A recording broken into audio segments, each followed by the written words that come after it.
Hi, hello.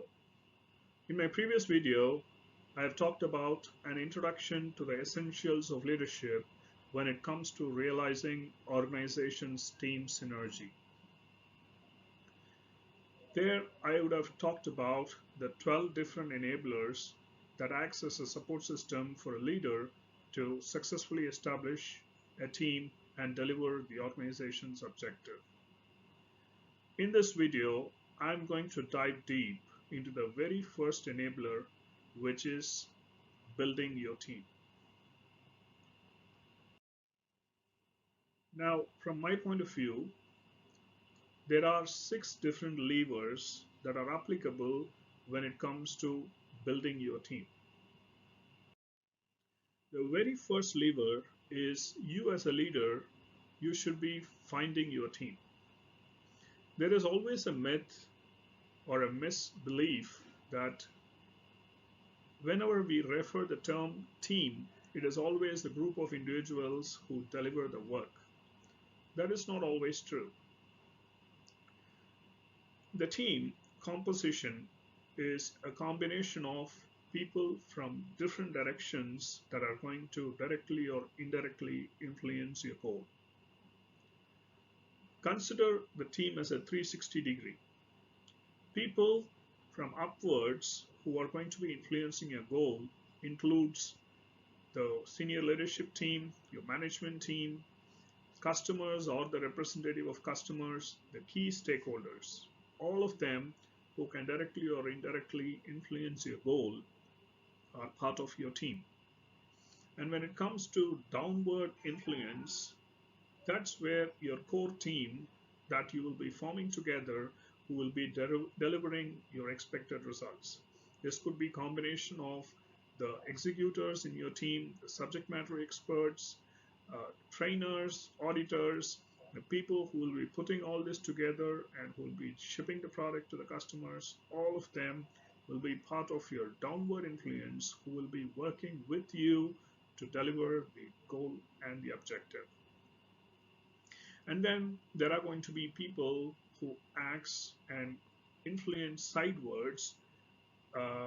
It could be the teams from where the output of those teams will become your input. It could be vendors, contractors, or third party organizations who need to support your goal, and then other business partners within your organization. So, like this, you will have the mix of internal and external dependencies for your goal that who will actually influence X sideways. So, all these 360-degree view, when you as a leader take a look at them, they are all part of your team. The next important lever you as a leader will be forming your team. For this, you need to first estimate the resource requirements. Here, we are not just talking about the human resources, we are also talking about the physical resources, the materials and the equipments, hardware, all that you need as a leader that in order to accomplish the goal. So after you estimate them, schedule them, budget them, you need to acquire the resources. When it comes to human resources, once you acquire them, you need to develop them.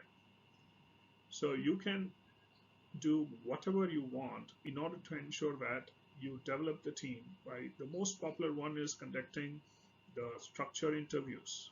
You can do focus group discussions, the brainstorming sessions, attitudinal surveys, questionnaires, and all these types of things to ensure that you are identifying and developing your team. The third important lever is you should be engaging your team. Remember, I said the team is not just your group of people who will be delivering the goal that you have.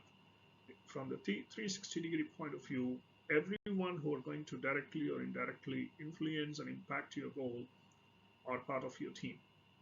So you as a leader should have an appropriate engagement strategy for all those people.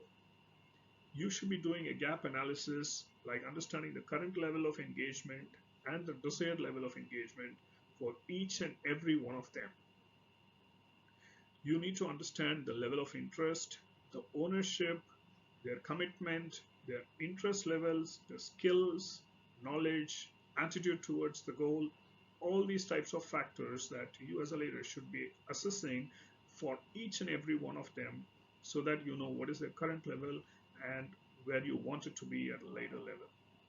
And there are a lot of popular techniques like power interest grid, salience model, Kano model, and then three-dimensional cubicle model, all these types of tools that you can use to understand this and ensure that you engage with your team appropriately. The fourth important lever is you understanding your team dynamics. As a leader in building the team, you'll be spending a lot of time understanding the team dynamics. This is extremely important because you need to be culturally aware of what your team composition is all about. The cultural differences that each and every one of them are going to have, the geographical region from where uh, they are coming from, when it comes to the way in which they will be negotiating, networking with each other, the gender differences, the cultural differences, and then the fundamental belief system with which they will be operating. All those types of things forms together the awareness that you as a leader should have. And then you will have certain norms in which you will operate, the way in which you make the decisions. There will be scenarios where you have to collectively making few decisions. There will be autocratic or bureaucratic decisions that you will be making in order to plan next steps. So you need to consider all these types of things when it comes to team dynamics and apply these team dynamics to the composition of your team. What is the composition of the team? Like I mentioned, there are going to be, other than these dynamics, there are going to be the mix of factors like employees who will be working as part-time or full-time. There are going to be virtual employees versus co-located employees who will work together as a team. There are going to be people with high skills, medium skills, low skills, and you need to understand the gaps that exist when it comes to the essential skills of the project and ensure those skills are uh, the gaps in the skills are bridged. And then you will have introverts, extroverts. So all these combinations that keep thinking about all these dynamics and the composition of your team so that whenever there are deviations in the objectives of the goal that you wanted to accomplish, you are constantly bridging them. The fifth important lever is ensuring that you are establishing and demonstrating the desired behavior of the team. First, you as a leader, showing them what are the expected behavior. These could be as simple as it can be called as the code of conduct, ensuring transparency, establishing trust, being responsible, ensuring to demonstrate the accountability, ensuring that people collaborate with each other and access support system whenever there are dependencies within the team. People demonstrating a positive mental attitude, um, ensuring that there is a courage with which they come forward when there is a disagreement, and of course celebrating success. So all these types of desired behavior, when you as a leader demonstrate and also share the expectation with your team, will form part of the fifth lever. Last but not the least, the sixth important lever is you as a leader will be managing your team knowledge. In the current dynamic environment, you're not going to have people coming with some specific skill sets who will always be working for this particular goal of the project for their lifetime. You're going to have generalized specialists who will have breadth of skills and depth of knowledge, and they will be going around to different parts of the organization when it comes to rotation, cross skilling, cross collaborating, and all those types of things.